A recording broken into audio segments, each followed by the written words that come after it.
Oi, eu sou o Jonatas. E eu sou o Rodrigo. E a gente criou aqui o Check-in Sem Roteiro para gravar nossas viagens aí pelo mundo. Esse vai ser o nosso primeiro episódio, né, do canal. Nas nossas redes sociais vocês vão ver que a gente já fez algumas viagens mais curtas, mas agora a gente quer fazer uma viagem um pouco mais longa. Aí apareceu a oportunidade de fazer um J1 nos Estados Unidos. É um visto de estudante, né, de intercâmbio. Você tem vários processos para você conseguir tirar ele. Dentro do J1 existem vários tipos de intercâmbio. O nosso, ele é o internship, que é um estágio que vai ser de 1 ano nos Estados Unidos. Todo o programa J1 existem algumas etapas e documentação que também é um pouquinho complicado. Vamos lá, as documentações, as mais importantes, que é basicamente as que você vai precisar levar para o consulado, é o passaporte, o DS-160. O que é o DS-160? Quando você preenche o formulário do site do consulado dos Estados Unidos, ele emite um documento que se chama DS-160, ele é um dos obrigatórios para se levar para o consulado. O DS-2019, que nada mais é do que o contrato que é emitido. Então, quando a gente tem o nosso contrato com as informações básicas de quando a gente vai começar o programa, quem são as pessoas a quem a gente vai reportar, os orientadores, os supervisores, tá no DS-2019. O DS-7002 é o Training Plan. Ele basicamente é todas as áreas que a gente pode passar por lá, como que vai ser o programa. Inclusive, quanto tempo a gente vai ficar em cada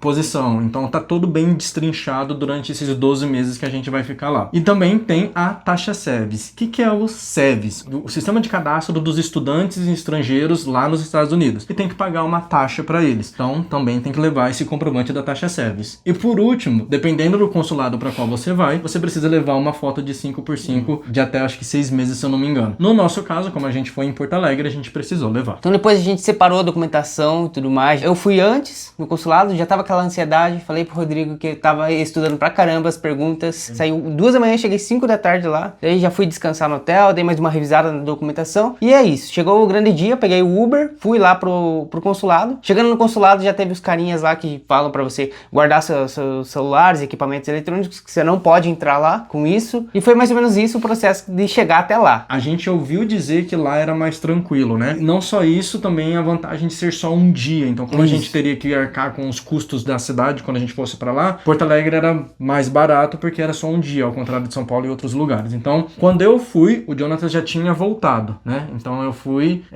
numa segunda-feira, cheguei lá foi uma segunda-feira, cheguei lá ainda mesmo na segunda-feira, no mesmo hotel, a gente acabou pegando o mesmo hotel. A mini diferença entre eu e o Jonathan é que o Jonathan chegou na parte da tarde, então ele teve mais tempo de descansar, mais tempo pra treinar, mais tempo pra, enfim, deixar o sangue esfriar. Eu não. Quando eu cheguei em Porto Alegre, já era 10 horas da noite, então eu já tava pilhado por uma cidade que eu não conheço. Enfim, todas as questões de quando você vai viajar, o Uber e tudo mais.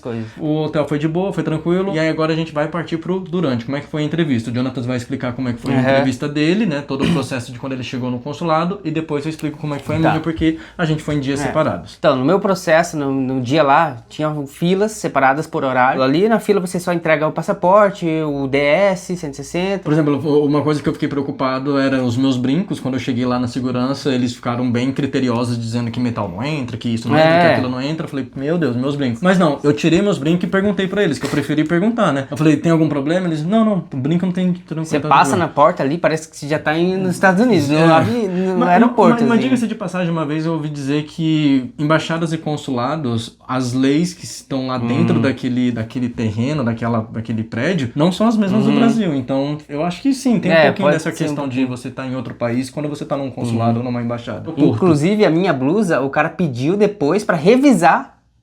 Você não me disse isso. Eu lembrei agora.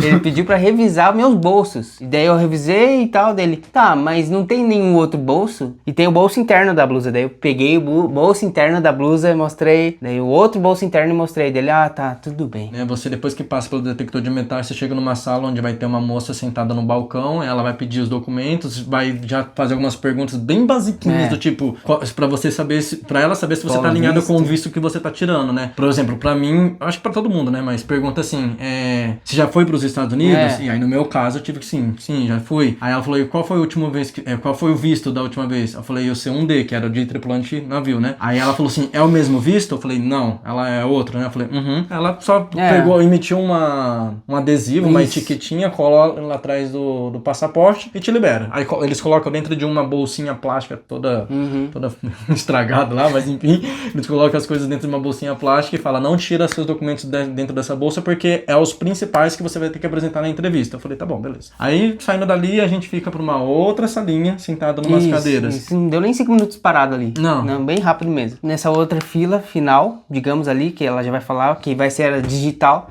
Então a gente vai lá, tira as digitais. Foi bem rápido também pra mim. Daí vai pra outra fila.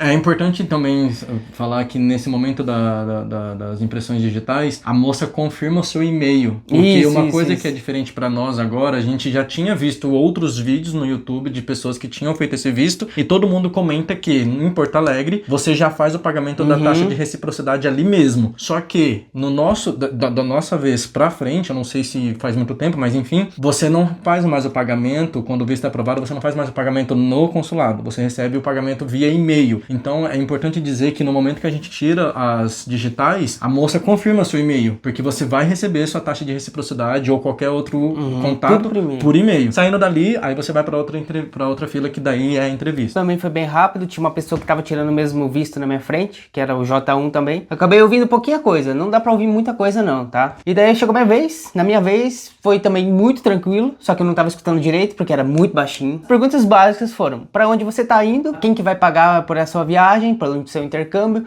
Você tá cursando qual curso? Se eu tô levando dinheiro? Ela só confirmou isso e ficou lá digitando normalmente. Uma coisa legal de ela perguntou o que eu iria fazer também lá, né? Uma coisa legal de você falar em relação ao dinheiro, né? Do tipo, pode ser que eles perguntem, pode ser que eles não perguntem sobre o dinheiro levando. Nem todos os J1, logo de início, você tem uma moradia, né? Às vezes você é responsável pela moradia desde o início. Então eles já estão alinhados com isso e baseado nisso, eles podem acabar te perguntando se você tá levando algum dinheiro pra passar os 14 primeiros dias, as 2 primeiras semanas, enfim. Tudo em inglês.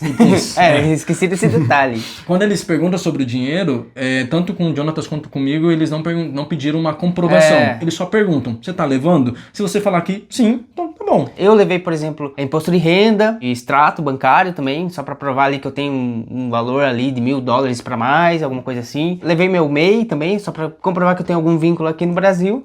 Só que eles não pediram nada, nem comprovação de imposto de renda, nem comprovação de banco. Eles pegam só os documentos que já estão dentro daquele envelope que a moça lá no início tinha nos dado, sabe? Eles pegam ali é o suficiente. De resto, é tudo na pergunta. Você tá fazendo isso? Por exemplo, eles perguntam se você tá estudando, você fala sim. Você pergunta se tá levando dinheiro, você fala. Então, assim, tudo eles perguntam, mas pelo menos com a gente não pediram comprovante. Não significa que a gente não tenha levado. Isso vamos deixar bem claro. A gente tava precavido caso eles pedissem. Quando chegou a minha vez, a moça me guiou pra cabine pra qual eu ia, né? E aí você espera a pessoa na sua frente, e aí você fica atrás esperando. Demora pra cada caso pode ser rápido. Coincidentemente, a pessoa que tava na minha frente tava demorando pra caramba. Terminou, a pessoa foi embora e aí me chamou. Quando eu cheguei lá, o cara pegou meus documentos, deu uma olhada assim ali, você já fica, né, assim. O cara falou, olha, eu vou pedir pra você falar com a moça ali atrás de novo, porque eu não imito esse visto. Aí eu, ok. Ou seja, eu estava todo este tempo, todo esse momento de ansiedade por uma cabine que o cara não emitiu o visto. Então, aparentemente, nem todos os cônsuls emitem todos os vistos, tá? Eu tive que voltar, esperar mais um tempinho, e depois eu fui pra baia certa. Chegou na minha vez, ela foi bem mais direta. Ela perguntou pra onde eu tava indo, né? Eu expliquei que eu tava indo pros Estados Unidos, falei o lugar. A gente não vai mencionar a cidade agora, porque, pô, deixa a gente fazer um pouquinho de drama, vai. Aí eu falei pra ela, né? Falei qual é o hotel que a gente tava indo trabalhar. Olhou assim, perguntou se eu tava levando dinheiro. Aí eu falei que sim, que eu tava levando dinheiro. E aí ela perguntou se eu já tinha trabalhado pra Royal Caribbean, né? Pra quem não sabe, a Royal Caribbean é a empresa de cruzeiro, uma das maiores empresas de cruzeiro. E aí eu falei sim, já fui membro da Royal Caribbean. Eu não vou entrar muito em detalhes, mas ela fez uma cara de desaprovação, que eu não entendi por quê. Eu não sei se ela tava desaprovando algo que ela viu no sistema, ou se o sistema dela tava lento. Eu não sei qual foi o motivo. Eu não tô julgando qual foi o motivo. Eu não sei. Eu só sei o que eu vi. E o que eu vi é quando eu falei que eu era membro quando eu já fui membro da Royal Caribbean, aí ela... Ali eu falei, já era. Acabou. É isso, gente. Obrigado, tchau. Chega um momento que às vezes elas escrevem bastante, digitam bastante e não falam muito com você. Quando eu falei pra ela que eu tava indo, né, pros Estados Unidos, pro hotel lá e eu ia trabalhar como garçom, ela perguntou se eu tinha uma hospitality background, né, que é um histórico na hospitalidade. Eu falei que eu tava atualmente estudando, né, e que eu também já tinha a experiência da Royal Caribbean. Não é obrigatório, vamos deixar claro que nem todos os J1 exigem experiência, tá? Até porque você tá indo lá pra aprender, você né? tá indo lá pra fazer um estágio. Basicamente, o internship é estágio. Mas eu tinha experiência, mas não é obrigatório. Teve um momento que depois, ela não fez muitas perguntas técnicas, ela só olhou pra mim e perguntou, pra que você quer ir? Por que você tá querendo ir pra lá? Essa foi uma pergunta bem diferente. Foi bem diferente, do tipo, ela, sabe quando a pessoa se inclina assim, meio que, mas Conte e aí? mais. Me conte mais, sabe? Nossa! Pera, detalhe, quando ela me perguntou sobre as coisas por que eu queria trabalhar com hospitalidade, por que eu queria fazer aquilo, né, meio que me testando, ela ainda fez questão de falar, in English, of course. Então, tipo, ela queria se certificar de que a entrevista toda foi em inglês. Aí eu falei, olha, eu trabalhei na Royal Caribbean, ali eu descobri que eu gostava da hospitalidade, de servir pessoas, né. Quando eu voltei pro Brasil, eu comecei a fazer a faculdade de hotelaria, e aí foi quando eu descobri da oportunidade do J1 e ter essa oportunidade de, né, aprimorar meus conhecimentos lá nos Estados Unidos. E ficou aquele silêncio assim, tipo, ela tava... Aí de novo ela...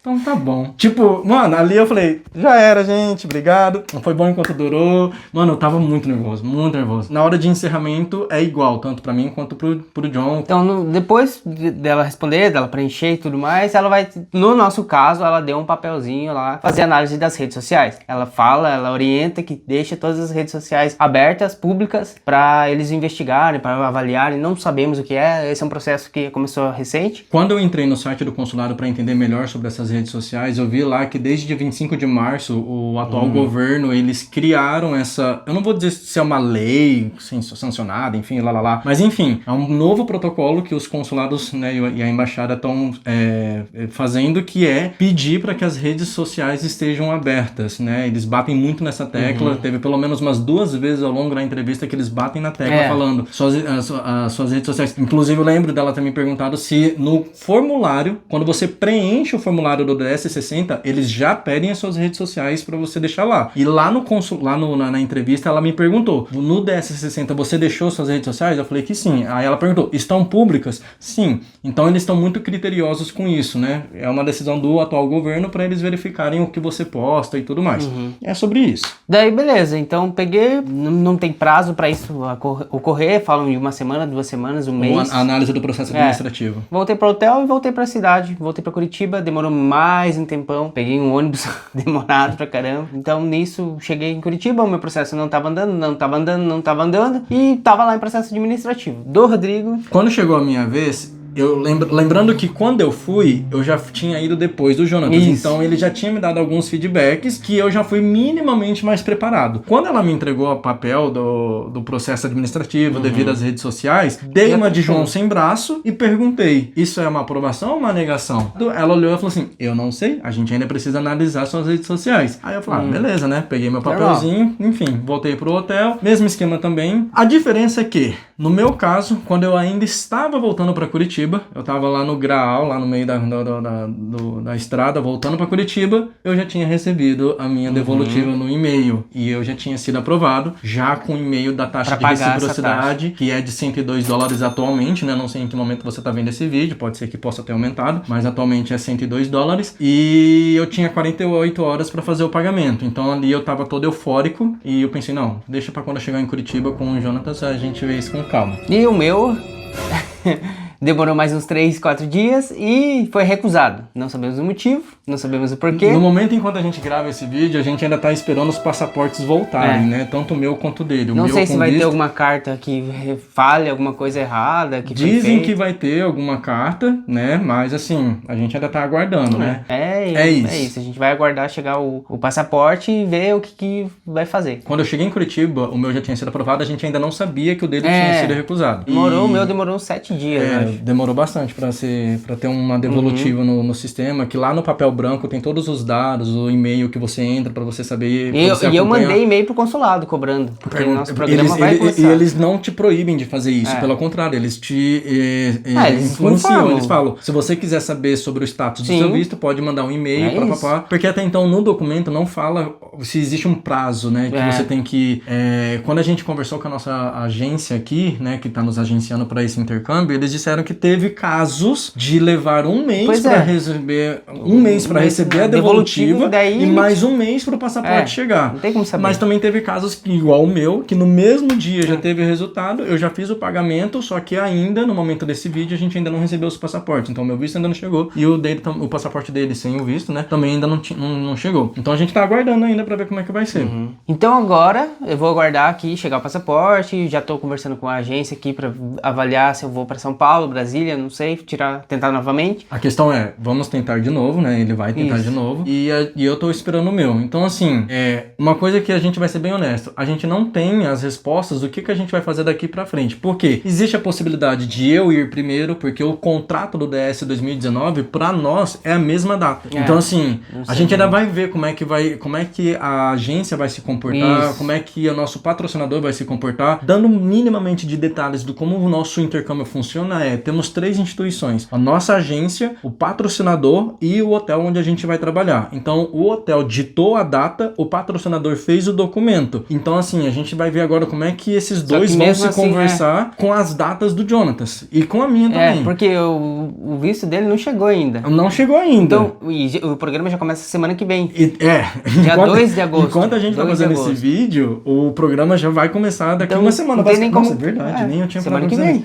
Então, tipo, se o visto não chegou nem hoje ainda, o visto ainda nem chegou. E quando chegar, eu ainda tenho que ver a moradia, porque a minha vaga, nem todas as vagas, mas a minha vaga não oferece moradia inicial, então é de responsabilidade nossa. A gente tem que ir atrás de uma moradia nos primeiros dias. A passagem eu ainda não comprei, sim. Porque não tem como... Como é que eu vou comprar uma passagem se eu não sei se o visto tinha sido aprovado? Imagina se o Jonathan tivesse comprado a passagem. Olha só o que ia acontecer. Então, assim, a gente tava ainda meio que esperando. Né? Então, se vocês quiserem saber como vai ser os próximos episódios, vocês vão precisar se inscrever no canal, curtir esse vídeo e ficar ligado aí porque tem muita coisa ainda pra acontecer. E comenta aí se você também já tá fazendo algum processo, se você veio aqui pelo vídeo pra entender conversar. como é que é. Comenta aí no vídeo também, beleza? Gente, então é isso. Forte abraço e até mais.